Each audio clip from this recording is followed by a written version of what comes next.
നമസ്കാരം. PSC ECEC സക്സസിലേക്ക് സ്വാഗതം. Question paper code 171/2016. ഈ ചോദ്യപേപ്പറിലെ മാത്സ് ക്വസ്റ്റ്യൻസിലെ ആദ്യത്തെ 5 ചോദ്യങ്ങളാണ് ഇന്നത്തെ ക്ലാസ്സിൽ ഉൾപ്പെടുത്തുന്നത്.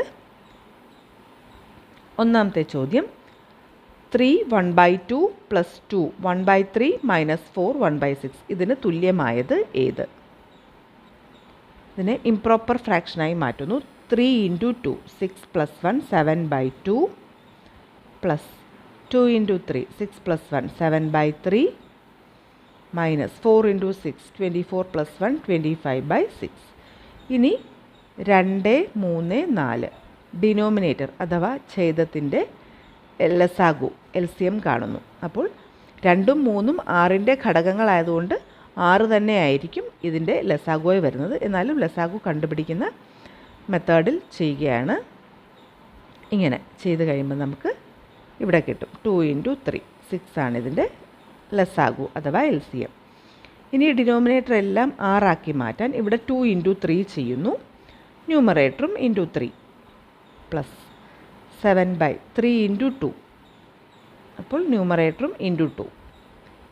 അവസാനത്തെ ടേം അതുപോലെ തന്നെ എഴുതിയാൽ മതി. 21/6 + 14/6 - 25/6. ഇനി എല്ലാത്തിൻ്റെയും ഡിനോമിനേറ്റർ 6 ആയതുകൊണ്ട് തന്നെ നമുക്ക് അത് കോമൺ ഡിനോമിനേറ്റർ ആയിട്ട് എഴുതി 21 + 14 - 25 = 35 - 25 10/6.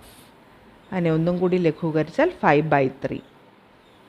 5/3 എന്നുള്ളതിനെ ഡിവൈഡ് ചെയ്താൽ 1 × 3 2. അപ്പോൾ 1 2/3 ഇതായിരിക്കും ഉത്തരം.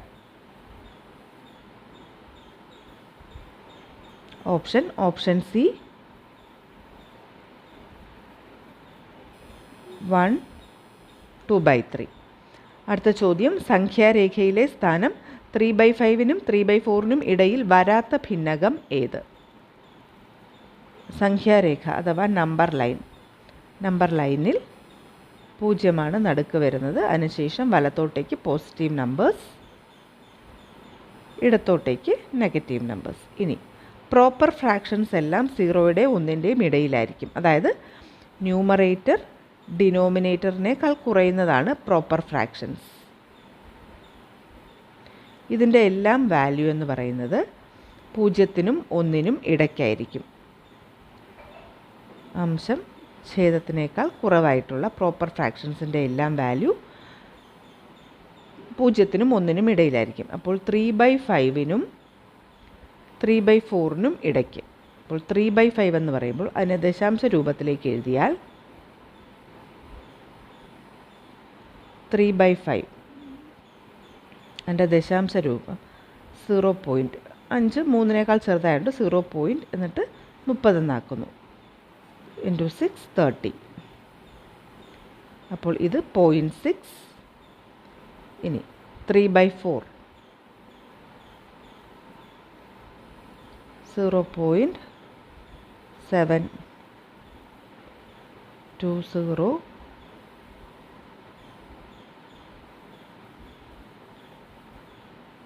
0.75 0.6-നും 0.75-നും ഇടയിൽ വരാത്തത്. ഇനി ഓപ്ഷൻസിൽ 2/3 4/5 5/7 5/8 2/3യുടെ വാല്യൂ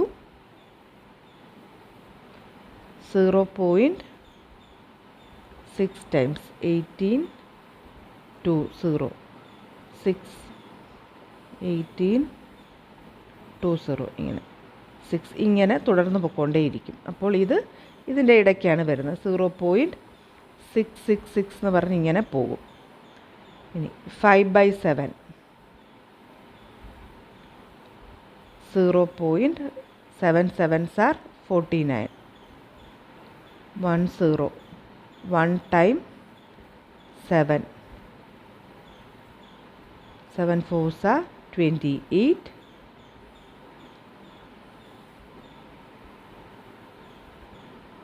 2 സാർ ഇതും ഇങ്ങനെ 0.71 ഇതും ഇതിൻ്റെ ഇടയ്ക്ക് തന്നെ വരുന്നതാണ് 0.71 അപ്പോൾ ഇതും 0.75 താഴെയാണ്.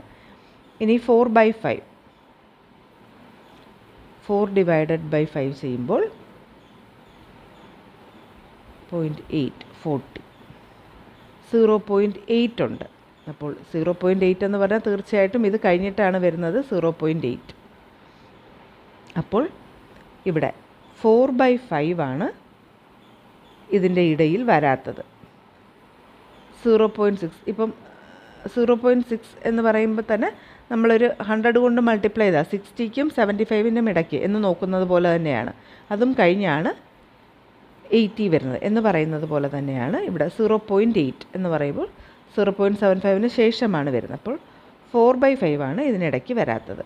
ഇനി ഇപ്പോൾ തന്നെ നമുക്ക് ഉത്തരം കിട്ടി. ഇനി 5/8 ഡിവൈഡ് ചെയ്ത് നോക്കിയാലും 0.87 സാർ 58 7 സാർ 86 ആണ്. 86 സാർ 48 2 0.8 2 സാർ 16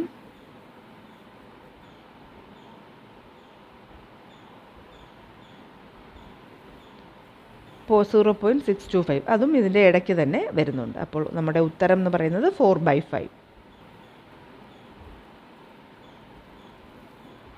ഇതിൻ്റെ ഇടയ്ക്ക് വരാത്ത ഭിന്നകം 4/5 ആണ്.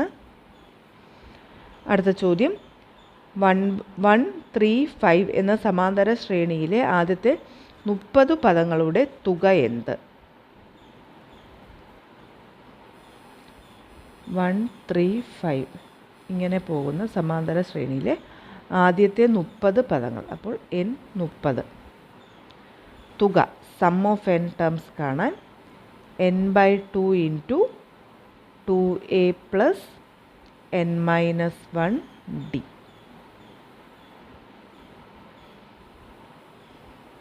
അപ്പോൾ ഇവിടെ കോമൺ ഡിഫറൻസ് പൊതുവ്യത്യാസം എന്ന് പറയുന്നത് 2 ആണ്. അതായത് 3 - 1 2 അല്ലെങ്കിൽ 5 - 3 അടുത്തടുത്തുള്ള രണ്ട് സംഖ്യകളുടെ വ്യത്യാസം, അതാണ് പൊതുവ്യത്യാസം.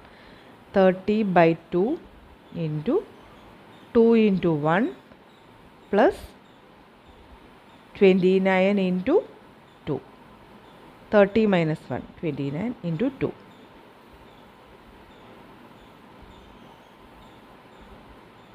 equal to 15 into 2 plus 58 15 into 60 900. ആദ്യത്തെ 30 സംഖ്യകളുടെ തുക എന്ന് പറയുന്നത് 900 ആണ്.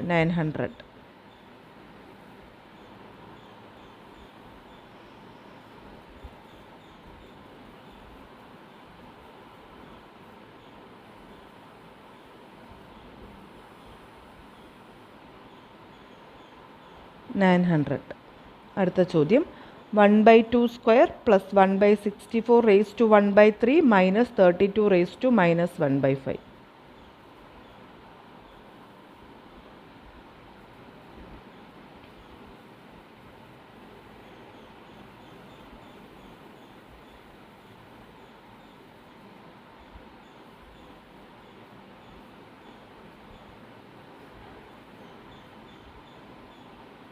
One by 2 square 1/4 plus 1/64 raised to 1/3, അതായത് ക്യൂബ് റൂട്ട് ഓഫ് 1/64 ആണ് 1/64 raised to 1/3 എന്ന് പറയുന്നത്. Minus 32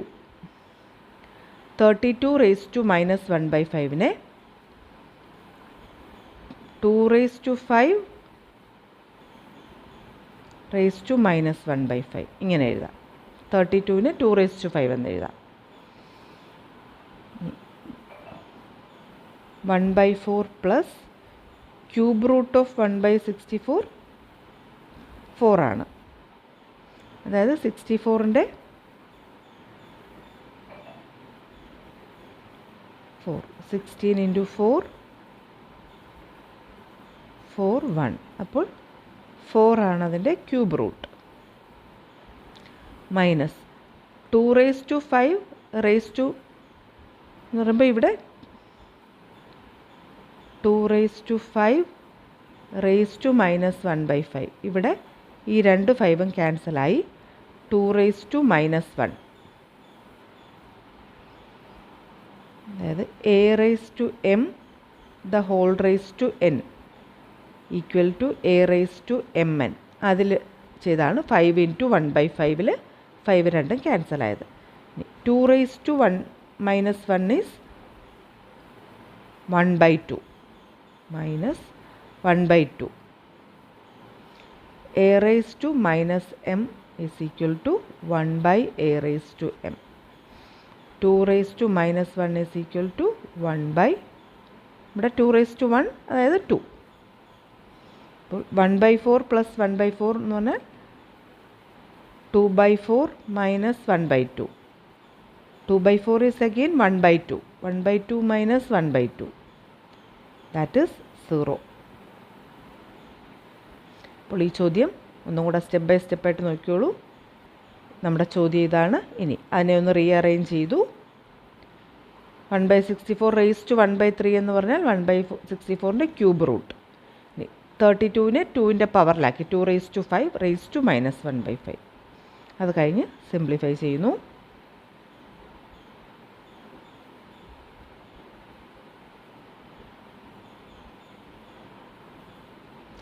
answer 0.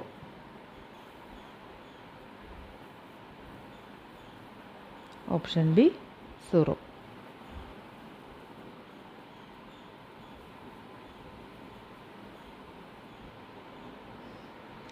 അടുത്ത ചോദ്യം. പഞ്ചസാരയുടെ വില 25% വർദ്ധിക്കുന്നു. ഒരാളുടെ ചിലവ് വർദ്ധിക്കാതിരിക്കാൻ പഞ്ചസാരയുടെ ഉപഭോഗം എത്ര ശതമാനം കുറയ്ക്കണം? പഞ്ചസാരയുടെ വില 25% വർദ്ധിക്കുന്നു. അപ്പോൾ 1 കിലോ പഞ്ചസാരയ്ക്ക്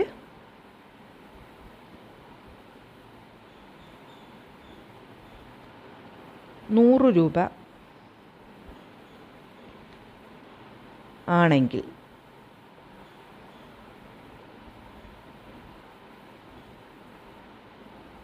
വില വർധനവിന് ശേഷം അത് എത്രയാകും? ഇപ്പോൾ 100 രൂപ എന്നുള്ളത് വില വർധനവിന് ശേഷം 125 ആകും 1 കിലോയ്ക്ക്.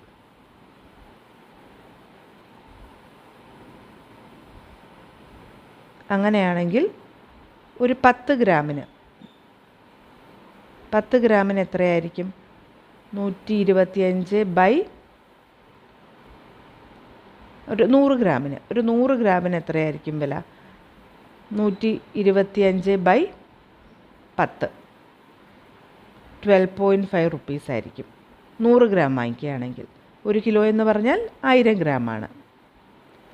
അപ്പോൾ 100 ഗ്രാമിന് 12.5 ആയിരിക്കും വില വർധനവിന് ശേഷം. അപ്പോൾ നമ്മൾ 100 രൂപയ്ക്ക് എത്ര ഗ്രാം കിട്ടും? 100 രൂപയ്ക്ക്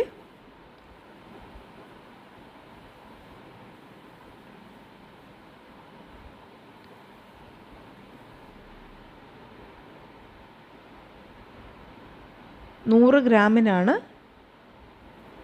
12.5 രൂപ. അപ്പോൾ 100 രൂപയ്ക്ക് നമുക്ക്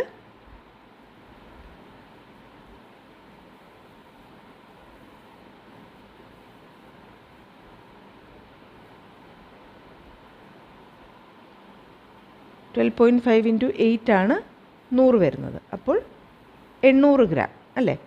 100 രൂപയ്ക്ക് നമുക്ക് 800 ഗ്രാം വാങ്ങിക്കാൻ സാധിക്കും. ഇവിടെ മനസ്സിലായോ? 100 ഗ്രാമിനാണിപ്പോൾ 12.5 രൂപയായിരിക്കുന്നത്. അപ്പോൾ 100 രൂപയ്ക്ക് 100 ഗ്രാമിന് 12.5 രൂപയാണെങ്കിൽ 100 രൂപ എന്ന് പറയുമ്പോൾ 12.5 × 8 ആണ് 100 രൂപ. അപ്പോൾ ഇവിടെയും ഇൻറ്റു 8 ചെയ്യുക, 800 ഗ്രാമാണ് കിട്ടുന്നത്. അപ്പോൾ നമുക്ക് 100 രൂപയ്ക്ക് 800 ഗ്രാം കിട്ടും, അതായത് 20% കുറവ്. ആദ്യം 1000 ഗ്രാം ഉണ്ടായിരുന്നിടത്ത് ഇപ്പോൾ വില കൂടിയപ്പോൾ 800 ഗ്രാമാണ് ലഭിക്കുന്നത്, അതായത് 20% ഉപഭോഗം കുറയ്ക്കണം. ക്ലിയർ ആണല്ലോ അല്ലേ?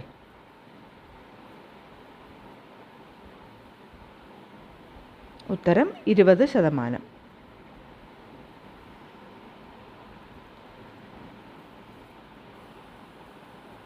ഓപ്ഷൻ സി 20% കുറയ്ക്കുക. അപ്പോൾ ഇത്രയുമാണ് ഇന്നത്തെ ക്ലാസ്സിൽ ഉൾപ്പെടുത്തിയിട്ടുള്ള ക്വസ്റ്റ്യൻസ്. അടുത്ത 5 ചോദ്യങ്ങൾ അടുത്ത ക്ലാസ്സിൽ ഉൾപ്പെടുത്തുന്നതാണ്. ഉപകാരപ്രദമായി തോന്നിയിട്ടുണ്ടെങ്കിൽ ലൈക്ക് ചെയ്യുക, ഷെയർ ചെയ്യുക, സബ്സ്ക്രൈബ് ചെയ്യുക. നിങ്ങളുടെ അഭിപ്രായം കമൻറ്റ് ബോക്സ് വഴി അറിയിക്കുക. അടുത്ത ക്ലാസ്സിൽ വീണ്ടും കാണാം. Thank you.